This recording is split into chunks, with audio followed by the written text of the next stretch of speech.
not change over time. But this is more folk, more of something which can be picked up more easily. And the history of it is such that, as I explained, that in Maharashtra it was not considered very good for women from well-to-do or high-caste families to perform. And the performance which I'm about to give you right now is more like a courtesans kind of dance. They were professional dancers, and they moved from city to city, village to village, performing.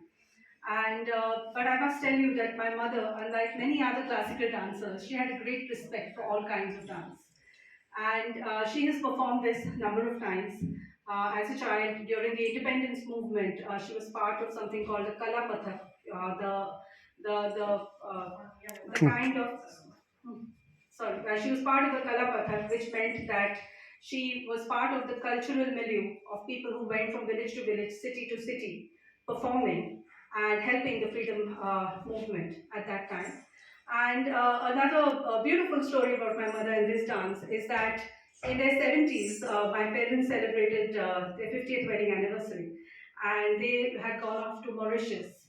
And they went with a tourism company, and like you know, with tourism companies, they had some kind of cultural event for the holiday makers in the evening, and there were other people who walked the ramp, they sang the song, they did something, and my mother actually took this along and she performed this. And she got the first prize, as usual, in her 70s. So that's a little story about my mother. She was the one who introduced us, my brother and me, to the cultural aspects of life, especially our own culture.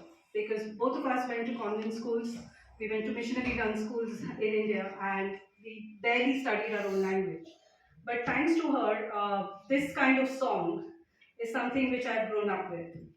It's from a beautiful old movie called Pindra. Pindra, which means cage, is the cage of love. And it's from a really, really old movie, and she loved the movie and she loved the songs in it. And so this is for you. What happens in this song, the little story is that sometime back you saw me play a mother looking for her little child. Right now we have a lady who is very attractive, and she knows she's very attractive, and she comes on stage, and in the crowd of the audience she's looking for her special person, and she says, I don't know where the special person is, and I'm not able to see him. And finally she spots him, and she doesn't say she's blushing. She's saying he's blushing because he's seen her, and she's seen him. So it's that kind of naughty, sensual kind of song, and which is really the reason why a lot of times it was not considered the best of things for women from high caste families to want to perform, be able to perform. So this is from the movie, and essentially that's I'm going to perform a very tiny bit of this.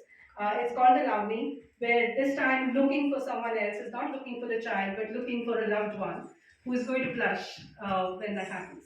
It's called Disla Kagai Disla from Pindra. Pindra next, yeah? Let's go. Let us sit down. Let us sit down.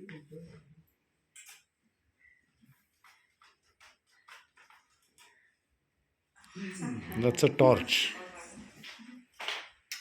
Oh, wow.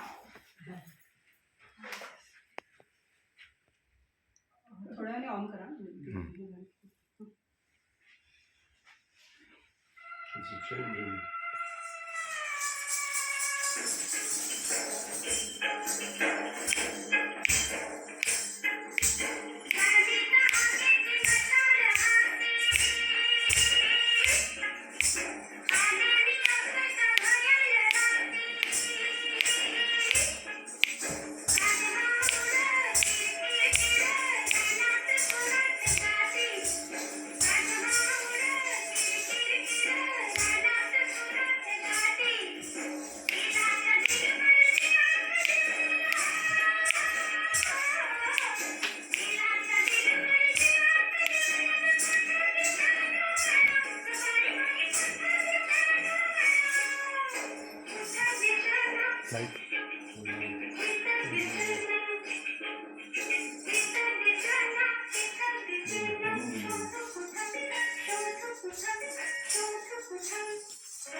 Fantastic.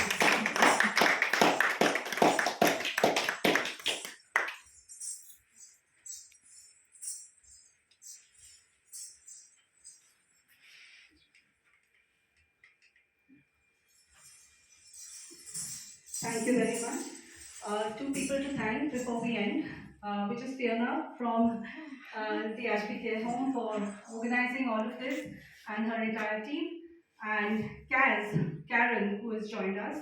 As Abha explained to you, we have persons who have overcome disabilities working with us, and Karen is based in Birmingham. She's not able to see at all, but she has been liaising with. Fiona, did you know that? No. So that's what happens. That's what happens that when people work, their disability is set aside. And thank you to Karen for organizing all of this, along with Fiona, and of course our UK team. When I say our UK team, three people are based in various parts of India. Two of them are not able to walk, one is not able to see. Sandhya and Ayush and Mary in India. And in the UK, we have Justin and Jade, who are also not able to see, but are doing a phenomenal job of everything to organize such events. So thank you to all of you and our own team, Sudhir, Mansi, and Abhay. We're going to close the call here. My father, I think, has joined. My brother has joined. My father is 83 years old. Um, he turned 83 last month, and he's a doctor as well. They met at medical college, and he still plays tennis. He is still practices as a doctor, and he still works out in the gym. So he's very much here joining us on the call. My brother's a tennis coach, his wife is a psychologist, and this is the family she had. This is everything she had, and more than anything else, when Abhay and I decided to set up Mayake 13 years ago, we were both in our jobs, in our careers, working in London, working in Milton Keynes, trying to keep it afloat with just our finances as much as possible on the personal front. And my mother held up Maya Care for 10 years. She gave 10 years of her life to Maya Care, which is why even today, if we go back, we find in the age of everything which is on the computer, we find diaries with everything written down by my mother in her long hand from 2009 about Maya Care. And on her 75th birthday, usually people give gifts to people, but she donated 100,000 rupees to Maya Care out of her own fund, apart from many other things. So thank you to everyone in Maya Care. We'll stop the recording.